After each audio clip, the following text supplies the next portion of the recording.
माघ मास हरि भक्ति का पूजन का है काल, सत्य तप दान के संग मिलता शुभ प्रतिफल। गंगा तट पर साधना करती है पावन ध्यान, पाप कटे दुख मिटे जीवन हो सुखधाम। हरे कृष्णा। आप सभी पर श्री कृष्ण भगवान का आशीर्वाद सदैव बना रहे। इससे पहले पौष मास महात्म्य की सभी कथाएं सुनने के लिए आप सभी का बहुत बहुत आभार और आप सभी श्रोताओं का बहुत बहुत धन्यवाद जिन्होंने अपना कीमती समय निकालकर नियम से इन कथाओं को सुना।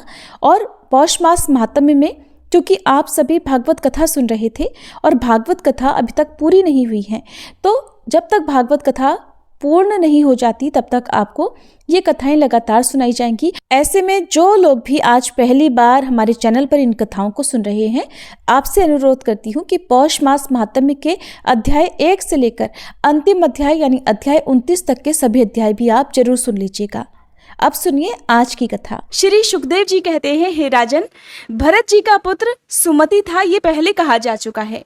उसने ऋषभ देव जी के मार्ग का अनुसरण किया, इसलिए कलयुग में बहुत से पाखंडी अनार्य पुरुष अपनी दुष्ट बुद्धि से वेद विरुद्ध कल्पना करके उसे देवता मानेंगे।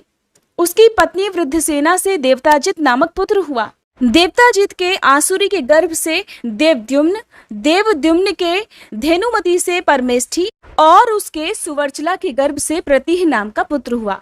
इसने अन्य पुरुषों को आत्मविद्या का उपदेश देकर स्वयं शुद्धचित होकर परम पुरुष श्री नारायण का साक्षात अनुभव किया था। प्रतिह की भार्या सुवर्चला के गर्भ से प्रतिहर्ता, प्रस्तोता और उद्गाता नाम के 3 पुत्र हुए। वे यज्ञादि कर्मों में बहुत निपुण थे। इनमें प्रतिहर्ता की पत्नी स्तुति थी, उसके गर्भ से अज और भूमा नाम के 2 पुत्र हुए। भूमा के ऋषि कुल्या से उद्गीत, उसके देवकुल्या से प्रस्ताव और प्रस्ताव के नियुत्सा के गर्भ से विभु नाम का पुत्र हुआ। विभु के रति के उदर से प्रथुषेण, प्रथुषेण के आकुति से नक्त और नक्त के द्रुति के गर्भ से उदार कीर्ति राजर्षि प्रवर गय का जन्म हुआ। ये जगत की रक्षा करने के लिए सत्वगुण को स्वीकार करने वाले साक्षात भगवान विष्णु के अंश माने जाते थे। संयम आदि अनेक गुणों के कारण इनकी महान पुरुषों में गणना की जाती थी। महाराज गय ने प्रजा के पालन पोषण, रज्जन, लाड़, चाव और शासन आदि करके तथा तरह तरह के यज्ञों का अनुष्ठान करके निष्काम भाव से केवल भगवत प्रीति के लिए अपने धर्मों का आचरण किया। इससे उनके सभी कर्म सर्वश्रेष्ठ परम पुरुष परमात्मा श्री हरि के अर्पित होकर परमार्थ रूप बन गए। इससे तथा ब्रह्मवेत्ता महापुरुषों के चरणों की सेवा से उन्हें भक्ति योग की प्राप्ति हुई। तब निरंतर भगवत चिंतन करके उन्होंने अपना मन शुद्ध किया और देह आदि अनात्म वस्तुओं से अहम भाव हटाकर वे आत्मा को ब्रह्म रूप अनुभव करने लगे। ये सब होने पर भी वे निराभिमान होकर पृथ्वी का पालन करते रहे। हे राजा परीक्षित, प्राचीन इतिहास को जानने वाले महात्माओं ने राजर्षि गय के विषय में ये गाथा कही है। अहो, अपने कर्मों से महाराज गय की बराबरी और कौन राजा कर सकता है? वे तो साक्षात भगवान की कला ही थे। उन्हें छोड़कर और कौन इस प्रकार यज्ञों का विधिवत अनुष्ठान करने वाला, मनस्वी, बहुयज्ञ, धर्मों की रक्षा करने वाला, लक्ष्मी जी का प्रियपात्र, साधु समाज का शिरोमणि और सत्पुरुषों का सच्चा सेवक हो सकता है?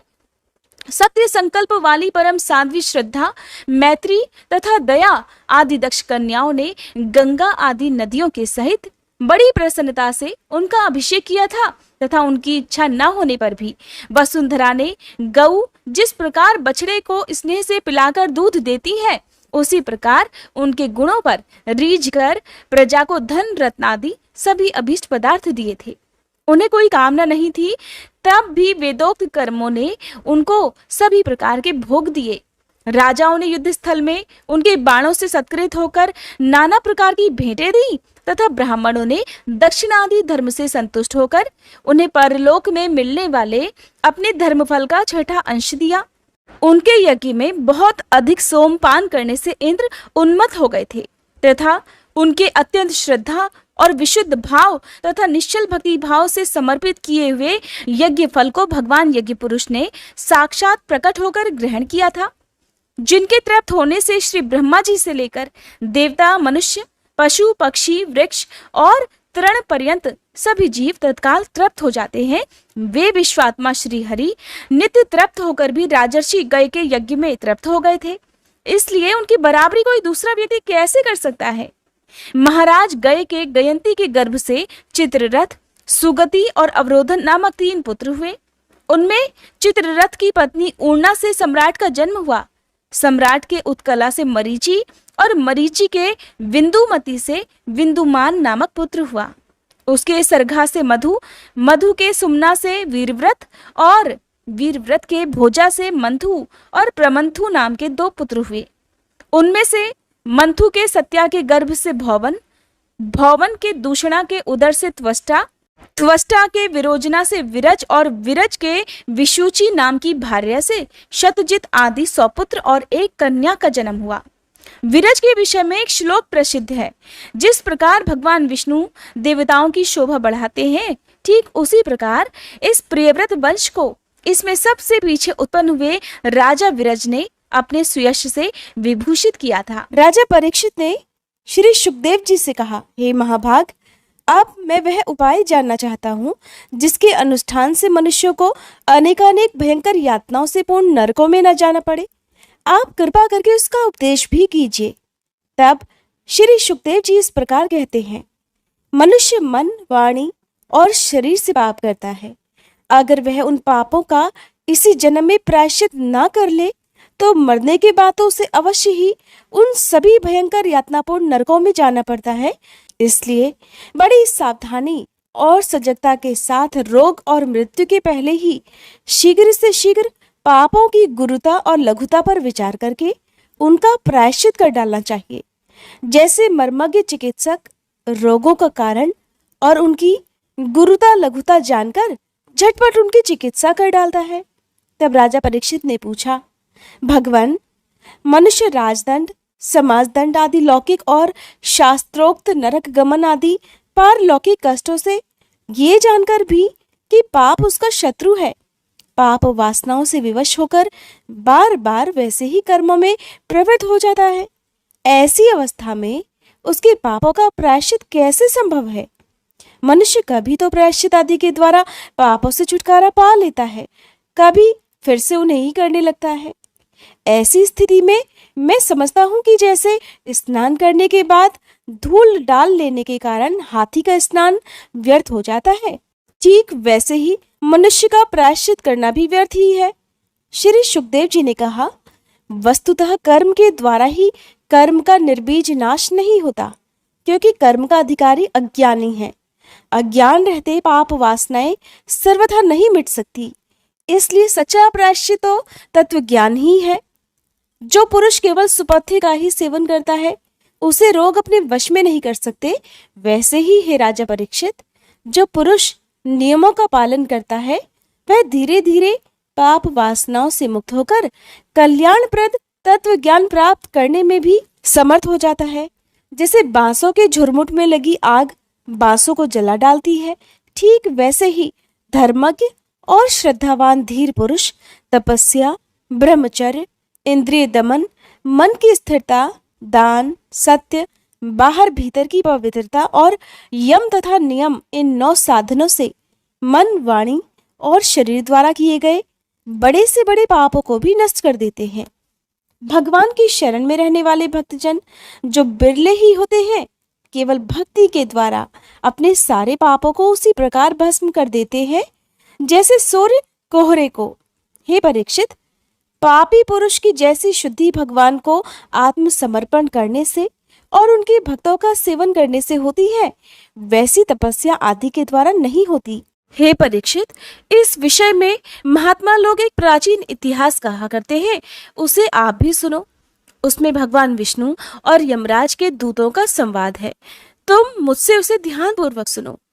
कान्यकुब्ज नगर, जो कि अब कन्नौज है, वहां पर एक दासीपति ब्राह्मण रहा करता था। उसका नाम था अजामिल। दासी के संसर्ग से दूषित होने के कारण उसका सदाचार नष्ट हो चुका था। वह पापी कभी बटोहियों को बांधकर उन्हें लूट लेता, कभी लोगों को जुए के छल से हरा देता, किसी का धन धोखाधड़ी से ले लेता तो किसी का चुरा लेता। इस प्रकार अत्यंत निंदनीय वृत्ति का सहारा लेकर वह अपने परिवार का पेट भरा करता और दूसरे प्राणियों को बहुत ही सताता था।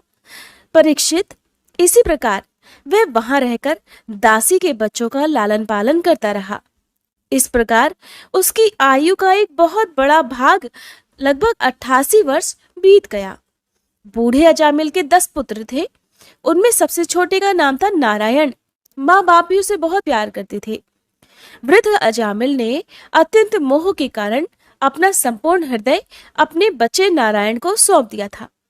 वह अपने बच्चे की तोतली बोली सुन सुनकर, बाल सुलभ खेल देख देखकर फूला नहीं समाता था। अजामिल अपने पुत्र के स्नेह बंधन में बंध गया था। जब वह खाता तो उसे भी खिलाता, जब खुद पानी पीता तो उसे भी पिलाता। इस प्रकार वह अतिशय मूढ़ हो गया। इसे इस बात का पता ही नहीं चला कि कब मृत्यु मेरे सिर पर आ पहुंची है। वह मूर्ख तो इसी प्रकार अपना जीवन बिता रहा था कि मृत्यु का समय नजदीक आ गया। अब वह अपने पुत्र नारायण के संबंध में ही सोचने विचारने लगा। इतने में ही अजामिल ने देखा कि उसे ले जाने के लिए अत्यंत भयावने 3 यमदूत आए हैं। उनके हाथों में फांसी है, मुंह टेढ़े मेढ़े हैं और शरीर के रोए खड़े हुए हैं। उस समय बालक नारायण वहां से कुछ दूरी पर खेल रहा था। यमदूतों को देखकर अजामिल अत्यंत व्याकुल हो गया और उसने बहुत ऊंचे स्वर से पुकारा, नारायण। भगवान के पार्षदों ने देखा कि ये तो मरते समय हमारे स्वामी भगवान नारायण का नाम ले रहा है, उनके नाम का कीर्तन कर रहा है। इसलिए वे बड़े वेग से झटपट वहां आ पहुंचे। उस समय यमराज के दूत दासीपति अजामिल के शरीर में से उसके सूक्ष्म शरीर को खींच रहे थे। विष्णुदूतों ने उन्हें बलपूर्वक रोक दिया। उनके रोकने पर यमराज के दूतों ने उनसे कहा, अरे धर्मराज की आज्ञा का निषेध करने वाले तुम लोग हो कौन? तुम किसके दूत हो? कहां से आए हो? और इसे ले जाने से हमें क्यों रोक रहे हो? क्या तुम लोग कोई देवता, उपदेवता या सिद्ध श्रेष्ठ हो? हम देख रहे हैं कि तुम सभी लोगों के नेत्र कमल दल के समान कोमलता से भरे हैं। तुम पीले पीले रेशमी वस्त्र पहने हो। तुम्हारे सिर पर मुकुट, कानों में कुंडल और गलों में कमल के हार लहरा रहे हैं। सबकी नई अवस्था है। सुंदर सुंदर 4-4 भुजाएं हैं। सभी के कर कमलों में धनुष, तरकस, तलवार, गदा, शंख, चक्र, कमल आदि सुशोभित है। तुम लोगों की अंग कांति से 10 दिशाओं का अंधकार और प्राकृत प्रकाश भी दूर हो रहा है। हम धर्मराज के सेवक हैं, हमें तुम लोग क्यों रोक रहे हो?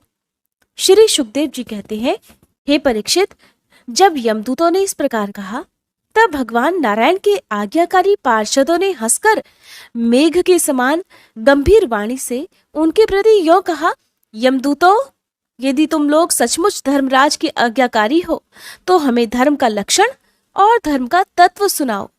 दंड किस प्रकार दिया जाता है? दंड का पात्र कौन है? मनुष्यों में सभी पापाचारी दंडनीय है या फिर उनमें से कुछ ही केवल पाप के और दंड के अधिकारी हैं? तब यमदूतों ने कहा, वेदों ने जिन कर्मों का विधान किया है वे धर्म है और जिनका निषेध किया है वे अधर्म है। वेद स्वयं भगवान के स्वरूप हैं। वे उनके स्वाभाविक श्वास, प्रश्वास और स्वयं प्रकाश ज्ञान है, ऐसा हमने सुना है। जीव शरीर अथवा मनोवृत्तियों से जितने कर्म करता है उसके साक्षी रहते हैं सूर्य, अग्नि, आकाश, वायु, इंद्रियां, चंद्रमा, संध्या, रात, दिन, दिशाएं, जल, पृथ्वी, काल और धर्म। इनके द्वारा अधर्म का पता चल जाता है और तब दंड के पात्र का निर्णय होता है। पाप कर्म करने वाले सभी मनुष्य अपने अपने कर्मों के अनुसार दंडनीय होते हैं।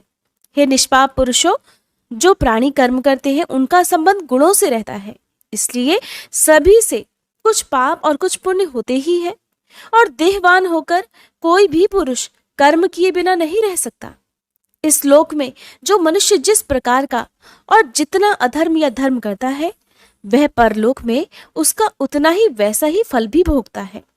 हे देव शिरोमणियों, सत्व, रज और तम, इन 3 गुणों के भेद के कारण इस लोक में भी 3 प्रकार के प्राणी दिख पड़ते हैं। पुण्यात्मा, पापात्मा और पुण्य पाप दोनों से युक्त अथवा सुखी दुखी और सुख दुख दोनों से युक्त, वैसे ही परलोक में भी उनकी त्रिविधता का अनुमान किया जाता है। वर्तमान समय ही भूत और भविष्य का भी अनुमान करा देता है। वैसे ही वर्तमान जन्म के पाप पुण्य भी भूत और भविष्य जन्मों के पाप पुण्य का अनुमान करा देते हैं। हमारे स्वामी अजन्मा भगवान सर्वज्ञ यमराज सबके अंतःकरणों में ही विराजमान है, इसलिए वे अपने मन से ही सबके पूर्व रूपों को भी देख लेते हैं। वे साथ ही उनके भावी स्वरूप का भी विचार कर लेते हैं। जैसे सोया हुआ अज्ञानी पुरुष स्वप्न के समय प्रतीत हो रहे कल्पित शरीर को ही अपना वास्तविक शरीर समझता है, सोए हुए अथवा जागने वाले शरीर को भूल जाता है, वैसे ही जीव भी अपने पूर्व जन्मों की याद भूल जाता है और वर्तमान शरीर के सिवा पहले और पिछले शरीर के संबंध में कुछ भी नहीं जानता। देवताओं, आप जानते ही हैं कि ये अजामिल बड़ा शास्त्रज्ञ था। शील, सदाचार और सद्गुणों का तो ये खजाना ही था। ब्रह्मचारी, विनयी, जितेंद्रिय, सत्यनिष्ठ, मंत्रवेत्ता और पवित्र भी था। इसने गुरु, अग्नि, अतिथि और वृद्ध पुरुषों की सेवा भी की थी। अहंकार तो इसमें था ही नहीं। ये समस्त प्राणियों का हित चाहता, उपकार करता, आवश्यकता के अनुसार ही बोलता और किसी के गुण में दोष नहीं ढूंढता था। फिर एक दिन यह ब्राह्मण अपने पिता के आदेशानुसार वन में गया और वहां से फल फूल, समिधा और कुश लेकर घर के लिए लौटा। लौटते समय इसने देखा कि एक भ्रष्ट शूद्र, जो कि बहुत कामी और निर्लज्ज है, शराब पीकर किसी वेश्या के साथ विहार कर रहा है। वेश्या भी शराब पीकर मतवाली हो रही है। नशे के कारण उसकी आंखें नाच रही है और वह अर्धनग्न अवस्था में हो रही है। वह शूद्र उस वेश्या के साथ कभी गाता, कभी हंसता और कभी तरह तरह की चेष्टाएं करके उसे प्रसन्न करता है। हे निष्पाप पुरुषों, शूद्र की भुजाओं में अंगराग आदि कामोद्दीपक वस्तुएं लगी हुई थी और वह उनसे उस कुल्टा का आलिंगन कर रहा था। अजामिल उन्हें इस अवस्था में देखकर सहसा मोहित और काम के वश में हो गया। यद्यपि अजामिल ने अपने धैर्य और ज्ञान के अनुसार अपने काम वेग से विचलित मन को रोकने की बहुत चेष्टाएं की, परंतु पूरी शक्ति लगा देने पर भी वह अपने मन को रोकने में असमर्थ रहा। उस वेश्या को निमित्त बनाकर काम पिशाच ने अजामिल के मन को ग्रस लिया। उसकी सदाचार और शास्त्र संबंधी चेतना नष्ट हो गई। अब वह मन ही मन उस वेश्या का चिंतन करने लगा और अपने धर्म से विमुख हो गया। अजामिल सुंदर सुंदर वस्त्र, आभूषण आदि वस्तुएं जिनसे भी वह प्रसन्न होती ले आता। यहाँ तक कि इसने अपने पिता की सारी संपत्ति देकर भी उस कुल्टा को रिझाया। ये ब्राह्मण उसी प्रकार की चेष्टा करता जिससे वह वेश्या प्रसन्न हो जाए। उस स्वच्छंद चारिणी कुल्टा की तिरछी चितवन इसके मन को ऐसा लुभाती थी कि इसने अपनी कुलीन नवयुवती और विवाहिता पत्नी तक का परित्याग कर दिया। इसके पाप की भी भला कोई सीमा है? ये कुबुद्धि न्याय से, अन्याय से, जैसे भी जहां कहीं भी धन मिलता वहीं से उठा लाता। उस वेश्या के बड़े कुटुंब का पालन करने में ही ये व्यस्त रहता। इस पापी ने शास्त्राज्ञा का उल्लंघन करके स्वच्छंद आचरण किया है। ये सत्पुरुषों के द्वारा निंदित है। इसने बहुत दिनों तक वेश्या के मल समान अपवित्र अन्न से अपना जीवन बिताया है। इसका सारा जीवन ही पापमय है। इसने अब तक अपने पापों का कोई भी प्रायश्चित नहीं किया। इसलिए अब हम इस पापी को दंडपाणी भगवान यमराज के पास ले जाएंगे। वहां ये अपने पापों का दंड भोगकर शुद्ध हो जाएगा। श्री सुखदेव जी कहते हैं, हे परीक्षित, भगवान के नीति निपुण और धर्म का मर्म जानने वाले पार्षदों ने यमदूतों का ये अभिभाषण सुनकर उनसे इस प्रकार कहा, यमदूतों, ये बड़े आश्चर्य और खेद की बात है कि धर्मज्ञों की सभा में अधर्म प्रवेश कर रहा है, क्योंकि वहां निरपराध और अदंडनीय व्यक्तियों को व्यर्थी दंड दिया जाता है। जो प्रजा के रक्षक हैं, शासक हैं, संदर्शी और परोपकारी हैं, यदि वे ही प्रजा के प्रति विषमता का व्यवहार करने लगे तो फिर प्रजा किसकी शरण लेगी? सत्पुरुष जैसा आचरण करते हैं, साधारण लोग भी वैसा ही करते हैं। वे अपने आचरण के द्वारा जिस कर्म को धर्मानुकूल प्रमाणित कर देते हैं, लोग उसी का अनुकरण करने लगते हैं। साधारण लोग पशुओं के समान धर्म और अधर्म का स्वरूप ना जानकर किसी सत्पुरुष पर विश्वास कर लेते हैं, उसकी गोद में सिर रखकर निर्भय और निश्चिंत सो जाते हैं। वही दयालु सत्पुरुष जो प्राणियों का अत्यंत विश्वास पात्र है और जिसे मित्र भाव से अपना हितैषी समझकर उन्होंने आत्मसमर्पण कर दिया है, उन अज्ञानी जीवों के साथ कैसे विश्वासघात कर सकता है? यमदूतों, इसने कोटि कोटि जन्मों की पाप राशि का पूरा पूरा प्रायश्चित कर लिया है, क्योंकि इसने विवश होकर ही सही भगवान के परम कल्याणमय मोक्षपद नाम का उच्चारण तो किया है। जिस समय इसने नारायण इन 4 अक्षरों का उच्चारण किया, उसी समय केवल उतने से ही इस पापी के समस्त पापों का प्रायश्चित हो गया।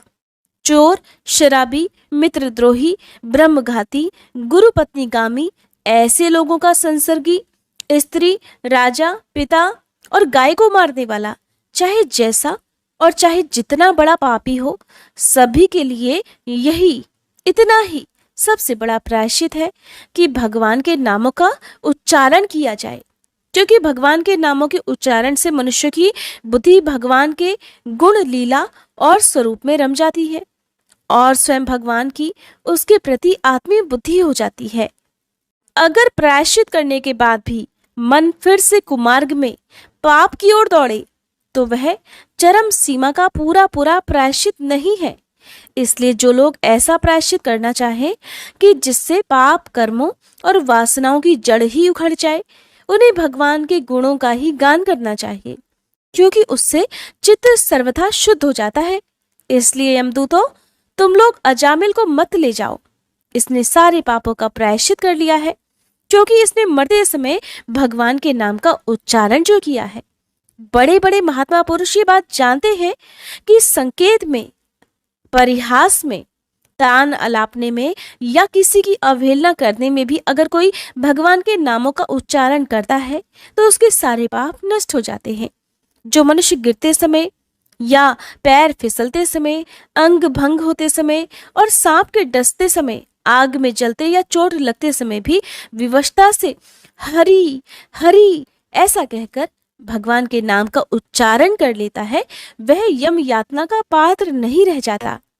महर्षियों ने जानबूझकर बड़े पापों के लिए बड़े और छोटे पापों के लिए छोटे प्रायश्चित बतलाए हैं। इसमें संदेह नहीं कि उन तपस्या, दान, जप आदि प्रायश्चितों के द्वारा वे पाप नष्ट हो जाते हैं, परंतु उन पापों से मलिन हुआ उसका हृदय शुद्ध नहीं होता। भगवान के चरणों की सेवा से वह भी शुद्ध हो जाता है। यमदूतों, जैसे जान या अनजाने में ईंधन से अग्नि का स्पर्श अगर हो भी जाए तो वह भस्म हो ही जाता है, वैसे ही जानबूझकर या अनजाने में भगवान के नामों का संकीर्तन करने से मनुष्य के सारे पाप भी भस्म हो जाते हैं।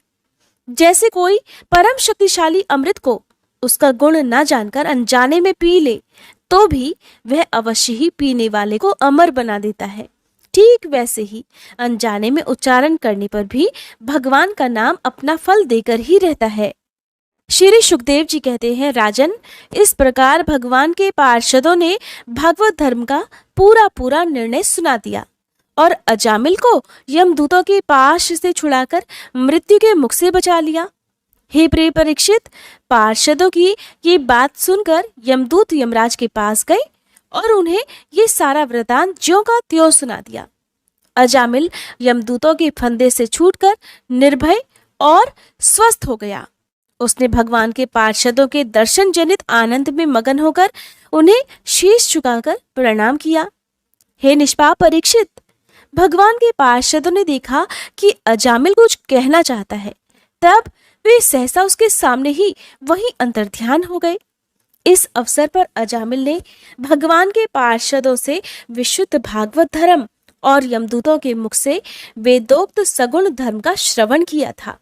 सर्व पापाहारी भगवान की महिमा सुनने से अजामिल के हृदय में शीघ्र ही भक्ति का उदय हो गया।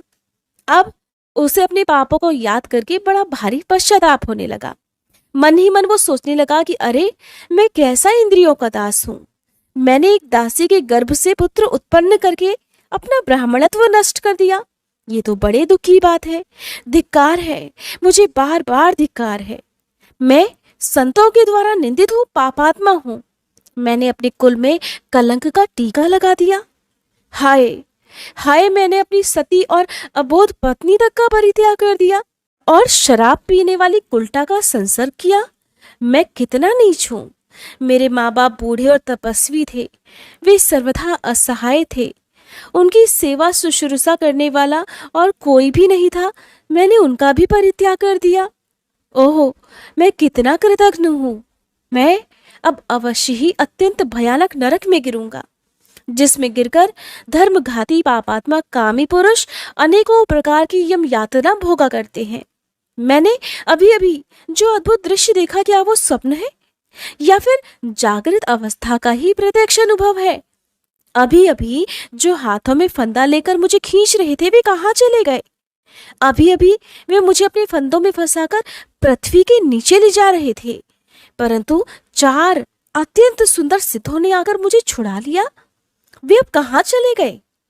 अगर मैं इस जन्म का महापापी हूं, फिर भी मैंने अपने पूर्व जन्मों में अवश्य ही शुभ कर्म किए होंगे, तभी तो मुझे इन श्रेष्ठ देवताओं के दर्शन हुए। उनकी स्मृति से मेरा हृदय अभी तक आनंद से भर रहा है। मैं कुल्टागामी और अत्यंत अपवित्र हूँ।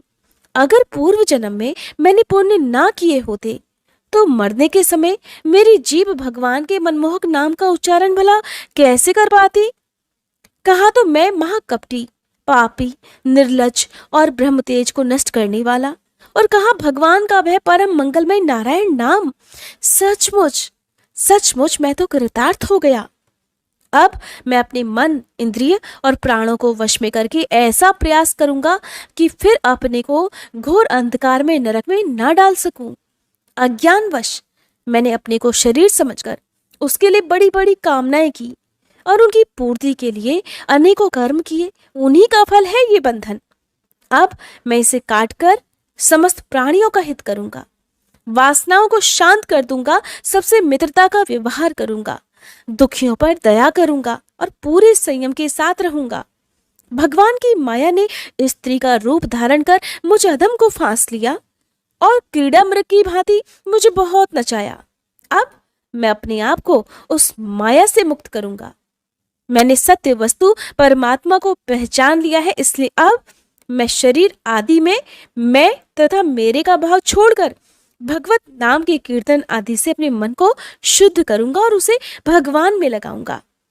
श्री सुखदेव जी कहते हैं, हे परीक्षित, उन भगवान के पार्षद महात्माओं का केवल थोड़ी ही देर के लिए सत्संग हुआ था। इतने में ही अजामिल के चित्त में संसार के प्रति तीव्र वैराग्य हो गया। वे सबके संबंध और मोह को छोड़कर हरिद्वार चले गए। उस देव स्थान में जाकर वे भगवान के मंदिर में आसन लगाकर बैठ गए और योग मार्ग का सहारा लेकर अपनी सारी इंद्रियों को विषयों से हटाकर मन में लीन कर लिया और अपने मन को बुद्धि में लगा दिया। इसके बाद आत्मचिंतन के द्वारा उन्होंने बुद्धि को विषयों से बिल्कुल अलग कर लिया और भगवान के धाम अनुभव स्वरूप और ब्रह्म में जोड़ लिया। इस प्रकार जब अजामिल की बुद्धि त्रिगुणमयी प्रकृति से ऊपर उठकर भगवान के स्वरूप में स्थित हो गई, तब उन्होंने देखा कि उनके सामने वे ही 4 पार्षद जिन्हें उन्होंने बहुत पहले देखा था खड़े हैं। अजामिल ने सिर झुकाकर उन्हें नमस्कार किया। उनका दर्शन पाने के बाद उन्होंने उस तीर्थ स्थान में गंगा जी के तट पर अपना शरीर त्याग दिया और तत्काल भगवान के पार्षदों का स्वरूप प्राप्त कर लिया। अजामिल भगवान के पार्षदों के साथ स्वर्णमय विमान पर आरूढ़ होकर आकाश मार्ग से भगवान लक्ष्मीपति के निवास स्थान बैकुंठ को चले गए। हे परीक्षित, अजामिल ने दासी के साथ संसर्ग करके सारा धर्म कर्म चौपट कर दिया था। वे अपने निंदित कर्म के कारण पतित हो गए थे। नियमों से च्युत हो जाने के कारण उन्हें नरक में गिराया जा रहा था, परंतु भगवान के केवल एक ही नाम का, केवल हरि नाम का, केवल नारायण नाम का उच्चारण करने मात्र से वे उससे तत्काल मुक्त हो गए। जो लोग इस संसार बंधन से मुक्त होना चाहते हैं, उनके लिए अपने चरणों के स्पर्श से तीर्थों को भी तीर्थ बनाने वाले भगवान के नाम से बढ़कर और कोई साधन नहीं, क्योंकि नाम का सहारा लेने से मनुष्य का मन फिर कर्म के पचड़ों में नहीं पड़ता। भगवान के नाम के अलावा और किसी प्रायश्चित का आश्रय लेने पर मन रजोगुण और तमोगुण से ग्रस्त ही रहता है और पापों का पूरा पूरा नाश भी नहीं हो पाता। हे परीक्षित, ये इतिहास अत्यंत गोपनीय और समस्त पापों का नाश करने वाला है। जो पुरुष श्रद्धा और भक्ति के साथ इसका श्रवण कीर्तन करता है वह नरक में कभी नहीं जाता और यमराज के दूत तो आंख उठाकर भी उसकी ओर नहीं देखते। उस पुरुष का जीवन चाहे पापमय ही क्यों न रहा हो, बैकुंठ लोक में उसकी पूजा ही होती है। परीक्षित, देखो, अजामिल जैसे पापी ने मृत्यु के समय पुत्र के बहाने ही सही भगवान के नाम का उच्चारण तो किया, उसे भी बैकुंठ की प्राप्ति हो गई। फिर जो लोग श्रद्धा के साथ भगवान नाम का उच्चारण करते हैं उनकी तो बात ही क्या है। राजा परीक्षित ने पूछा, हे भगवान, देवादिदेव धर्मराज के वश में सारे जीव हैं और भगवान के पार्षदों ने उन्हीं की आज्ञा भंग कर दी और उनके दूतों को अपमानित कर दिया। जब उनके दूतों ने यमपुरी में जाकर उनसे अजामिल का वृतांत कह सुनाया, तब सब कुछ सुनकर उन्होंने अपने दूतों से क्या कहा? ऋषिवर, मैंने पहले ये बात कभी नहीं सुनी कि किसी ने किसी भी कारण से धर्मराज के शासन का उल्लंघन किया हो। हे भगवान, इस विषय में लोग बहुत संदेह करेंगे और उसका निवारण तो आपके अलावा और कोई कर ही नहीं सकता, ऐसा मेरा निश्चय है। तब श्री सुखदेव जी कहते हैं, हे परीक्षित, जब भगवान के पार्षदों ने यमदूतों का प्रयास विफल कर दिया, तब उन लोगों ने संयमनीपुरी के स्वामी और अपने शासक यमराज के पास जाकर निवेदन किया, हे प्रभु, संसार के जीव 3 प्रकार के कर्म करते हैं, पाप, पुण्य अथवा दोनों से मिश्रित। इन जीवों को उन कर्मों का फल देने वाले शासक संसार में कितने हैं? अगर संसार में दंड देने वाले बहुत से शासक हों तो फिर किसे सुख मिले और किसे दुख? ऐसे में इसकी व्यवस्था तो एक सी नहीं हो सकेगी। संसार में कर्म करने वाले के अनेक होने के कारण अगर उनके शासक भी अनेक हों तो उन शासकों का शासक बनना तो नाम मात्र का ही होगा। जैसे एक सम्राट के अधीन बहुत से नाम मात्र के सामंत होते हैं, इसलिए हम तो ऐसा समझते हैं कि अकेले आप ही समस्त प्राणियों और उनके स्वामियों के भी अधीश्वर हैं। आप ही मनुष्यों के पाप और पुण्य के निर्णायक, दंडदाता और शासक हैं। प्रभु, अब तक संसार में कहीं भी आपके द्वारा नियत किए हुए दंड की अवहेलना नहीं हुई थी, किंतु इस समय 4 अद्भुत सिद्धों ने आपकी आज्ञा का उल्लंघन कर दिया है। प्रभु, आपकी आज्ञा से हम लोग एक पापी को यातना गृह की ओर ले जा रहे थे, परंतु उन्होंने तो बलपूर्वक फंदे काटकर उसे छुड़ा लिया। अब हम आपसे उनका रहस्य जानना चाहते हैं। अगर आप हमें सुनने का अधिकारी समझें तो कहें। प्रभु, बड़े ही आश्चर्य की बात हुई कि इधर तो अजामिल के मुंह से नारायण शब्द निकला और उधर वे डरो मत कहकर झटपट वहां आ पहुंचे। श्री सुखदेव जी कहते हैं, जब दूतों ने इस प्रकार प्रश्न किया तब देव शिरोमणि प्रजा के शासक भगवान यमराज ने प्रसन्न होकर श्री हरि के चरण कमलों का स्मरण करते हुए उनसे कहा, दूतों, मेरे अलावा एक और ही चराचर जगत के स्वामी हैं। उन्हीं में ये संपूर्ण जगत सूत में वस्त्र के समान ओतप्रोत है। उन्हीं के अंश ब्रह्मा, विष्णु और शंकर इस जगत की उत्पत्ति, स्थिति और प्रलय करते हैं। उन्हीं ने इस सारे जगत को नथे हुए बैल के समान अपने अधीन कर रखा है। मेरे प्यारे दूतों, जैसे किसान अपने बैलों को पहले छोटी छोटी रस्सियों में बांधकर फिर उन रस्सियों को एक बड़ी आड़ी रस्सी में बांध देते हैं, ठीक वैसे ही जगदीश्वर भगवान ने भी ब्राह्मण आदि वर्ण और ब्रह्मचर्य आदि आश्रम रूप छोटी छोटी नाम की रस्सियों में बांधकर फिर सभी नामों को वेदवाणी रूपी बड़ी रस्सी में बांध रखा है। इस प्रकार सारे जीव नाम और कर्म रूप बंधन में बंधे हुए भयभीत होकर उन्हें ही अपना सर्वस्व भेंट कर रहे हैं। दूतों, मैं इंद्र, निरति, वरुण, चंद्रमा, अग्नि, शंकर, वायु, सूर्य, ब्रह्मा, 12 आदित्य, विश्व देवता, 8 वसु, साध्य, 49 मरुत, सिद्ध, 11 रुद्र, रजोगुण और तमोगुण से रहित भृगु आदि प्रजापति और बड़े बड़े देवता सब के सब सत्व प्रधान होने पर भी उनकी माया के अधीन हैं और भगवान कब क्या किस रूप में क्या करना चाहते हो इस बात को नहीं जानते, तब दूसरों की तो बात ही क्या है।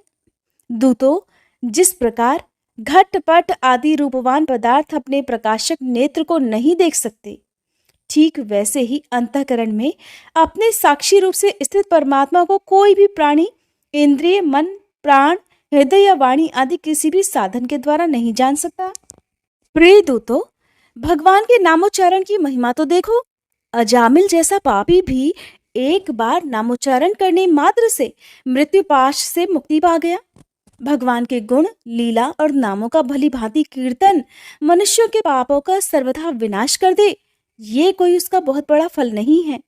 क्योंकि अत्यंत पापी अजामिल ने मरने के समय अपने चंचल चित्त से अपने पुत्र का नाम नारायण उच्चारण किया। इस नामाभ्यास मात्र से ही उसके सारे पाप तो क्षीण हो ही गए, मुक्ति की भी प्राप्ति हो गई। बड़े बड़े विद्वानों की बुद्धि कभी भगवान की माया से मोहित हो ही जाती है। वे कर्मों के मीठे मीठे फलों का वर्णन करने वाली अथर्वाद रूपिणी वेदवाणी में ही मोहित हो जाते हैं और यज्ञ यागादि बड़े बड़े कर्मों में ही लीन रहते हैं, लेकिन इस सुगम अति सुगम भगवान नाम की महिमा को नहीं जानते। फिर ये कितने खेद की बात है परीक्षित। इसलिए तुम ऐसा समझ लो कि बड़े से बड़े पापों का सर्वोत्तम, अंतिम और पाप वासनाओं को भी निर्मूल कर डालने वाला प्रायश्चित यही है कि भगवान के गुणों, लीलाओं और नामों का ही केवल कीर्तन किया जाए। इसी से संसार का कल्याण हो सकता है। जो लोग बार बार भगवान के उदार और कृपापूर्ण चरित्रों का श्रवण कीर्तन करते हैं, उनके हृदय में प्रेममयी भक्ति का उदय हो जाता है। परीक्षित, जब यमदूतों ने अपने स्वामी धर्मराज के मुख से इस प्रकार भगवान की महिमा सुनी और उसका स्मरण किया, तब उनके आश्चर्य की कोई सीमा नहीं रही। तभी से वे धर्मराज की बात पर विश्वास करके अपने नाश की आशंका से भगवान के आश्रित भक्तों के पास नहीं जाते, और तो और वे उनकी ओर आंख उठाकर देखने से भी डरते हैं। प्रिय परीक्षित, ये इतिहास परम गोपनीय, अत्यंत रहस्यमय है। मलय पर्वत पर विराजमान भगवान अगस्त्य जी ने श्री हरि की पूजा करते समय मुझे ये सुनाया था। राजा परीक्षित ने पूछा, भगवान, आपने संक्षेप से इस बात का वर्णन किया है कि स्वयंभू मनवंतर में देवता, असुर, मनुष्य, सर्प और पशु पक्षी आदि की सृष्टि कैसे हुई। अब मैं उसी का विस्तार जानना चाहता हूँ। प्रकृति आदि कारणों के भी परम कारण भगवान अपनी जिस शक्ति से जिस प्रकार उसके बाद की सृष्टि करते हैं, उसे जानने की भी मेरी इच्छा है। तब श्री सूत जी कहते हैं, हे शौनकादि ऋषियों, परम योगी व्यास नंदन श्री सुखदेव जी ने राजर्षि परीक्षित का यह सुंदर प्रश्न सुनकर उनका अभिनंदन किया और इस प्रकार कहा। राजा प्राचीन बरही के 10 लड़के, जिनका नाम प्रचेता था, जब समुद्र से बाहर निकले, तब उन्होंने देखा कि हमारे पिता के निवृत्ति परायण हो जाने से सारी पृथ्वी पेड़ों से घिर गई है। उन्हें वृक्षों पर बड़ा क्रोध आया। उनके तपोबल ने तो मानो क्रोध की आग में आहुति ही डाल दी। बस उन्होंने वृक्षों को जला डालने के लिए अपने मुख से वायु और अग्नि की सृष्टि की। परीक्षित, जब प्रचेताओं की छोड़ी हुई अग्नि और वायु उन वृक्षों को जलाने लगी, तब वृक्षों के राजाधिराज चंद्रमा ने उनका क्रोध शांत करते हुए इस प्रकार कहा, महाभाग्यवान प्रचेताओं, ये वृक्ष तो बड़े दीन हैं। आप लोग इनसे द्रोह मत कीजिए, क्योंकि आप तो प्रजा की अभिवृद्धि करना चाहते हैं और सभी जानते हैं कि आप प्रजापति हैं।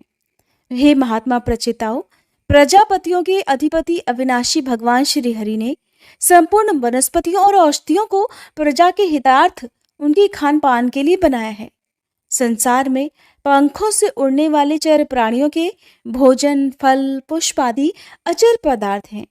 पैर से चलने वालों के घास, तृण आदि बिना पैर वाले पदार्थ भोजन हैं। हाथ वालों के वृक्ष, लता आदि बिना हाथ वाले और 2 पैर वाले मनुष्यों के लिए धान, गेहूं आदि अन्न भोजन है। 4 पैर वाले ऊंट, बैल आदि खेती प्रभुति के द्वारा अन्न की उत्पत्ति में सहायक है। निष्पाप प्रचेताओं, आपके पिता और देवाधिदेव भगवान ने आप लोगों को यह आदेश दिया है कि आप प्रजा की सृष्टि करो। ऐसी स्थिति में आप वृक्षों को जला डालें, ये कैसे उचित हो सकता है। इसलिए आप लोग अपना क्रोध शांत करें और अपने पिता, पितामह, प्रपितामह आदि के द्वारा सेवित सत्पुरुषों के मार्ग का अनुसरण करें। जैसा माँ बाप बालकों की, पल के नेत्रों की, पति पत्नी की, गृहस्थ भिक्षुकों की और ज्ञानी अज्ञानियों की रक्षा करते हैं और उनका हित चाहते हैं, वैसे ही प्रजा की रक्षा और हित का उत्तरदायी राजा होता है। प्रचेताओं, समस्त प्राणियों के हृदय में सर्वशक्तिमान भगवान आत्मा के रूप में विराजमान है। इसलिए आप लोग सभी को भगवान का निवास स्थान समझिए। अगर आप ऐसा करेंगे तो भगवान को प्रसन्न कर लेंगे। जो पुरुष हृदय के उबलते हुए भयंकर क्रोध को आत्म विचार के द्वारा शरीर में ही शांत कर लेता है, बाहर नहीं निकलने देता, वह कालक्रम से तीनों गुणों पर विजय प्राप्त कर लेता है। हे प्रचेताओं, इन दीनहीन वृक्षों को और मत जलाओ। जो कुछ बच रहे हैं उनकी रक्षा कीजिए, इससे आपका भी कल्याण होगा। इस श्रेष्ठ कन्या का पालन इन वृक्षों ने ही किया है, इसे आप लोग पत्नी के रूप में स्वीकार कर लीजिए। हे परीक्षित, वनस्पतियों के राजा चंद्रमा ने प्रचेताओं को इस प्रकार समझा बुझाकर उन्हें प्रमलोचा अप्सरा की सुंदर कन्या दे दी और वहां से चले गए। प्रचेताओं ने धर्मानुसार उसका पाणी ग्रहण किया। उन्हीं प्रचेताओं के द्वारा उस कन्या के गर्भ से प्राचेतस दक्ष की उत्पत्ति हुई। फिर दक्ष की प्रजा सृष्टि से तीनों लोक भर गए। उनका अपनी पुत्रियों पर बड़ा प्रेम था। इन्होंने जिस प्रकार अपने संकल्प और अपने वीर से विविध प्राणियों की सृष्टि की, वह मैं सुनाता हूं, तुम भी सावधान होकर सुनो। हे परीक्षित, पहले प्रजापति दक्ष ने जल, थल और आकाश में रहने वाले देवता, असुर और मनुष्य आदि प्रजा की सृष्टि अपने संकल्प से ही की। जब उन्होंने देखा कि वह सृष्टि आगे नहीं बढ़ रही है, तब उन्होंने विंध्याचल के निकटवर्ती पर्वतों पर जाकर बड़ी कठिन तपस्या की। वहां एक अत्यंत श्रेष्ठ तीर्थ है, उसका नाम है अघमर्षण। वह सारे पापों को धो बहाता है। प्रजापति दक्ष उस तीर्थ में त्रिकाल स्नान करते और तपस्या के द्वारा भगवान की आराधना करते। प्रजापति दक्ष ने इंद्रियातीत भगवान की हंस गुह्य नामक स्तोत्र से स्तुति की। उसी से भगवान उन पर प्रसन्न हुए थे। मैं तुम्हें वह स्तुति सुनाता हूं, ध्यानपूर्वक सुनो। दक्ष प्रजापति ने इस प्रकार स्तुति की कि हे भगवान, आपकी अनुभूति, आपकी चित्त शक्ति अमोघ है। आप जीव और प्रकृति से परे, उनके नियंता और उन्हें सत्ता पूर्ति देने वाले हैं। जिन जीवों ने त्रिगुणमयी सृष्टि को ही वास्तविक सत्य समझ रखा है, वे आपके स्वरूप का साक्षात्कार नहीं कर सके हैं, क्योंकि आप तक किसी भी प्रमाण की पहुंच नहीं है। आपकी कोई अवधि, आपकी कोई सीमा नहीं है। आप स्वयं प्रकाश और परात्पर हैं। मैं आपको नमस्कार करता हूँ। यूं तो जीव और ईश्वर एक दूसरे के सखा हैं और इसी शरीर में इकट्ठे ही निवास करते हैं, परंतु जीव सर्वशक्तिमान आपके सख्य भाव को नहीं जानता।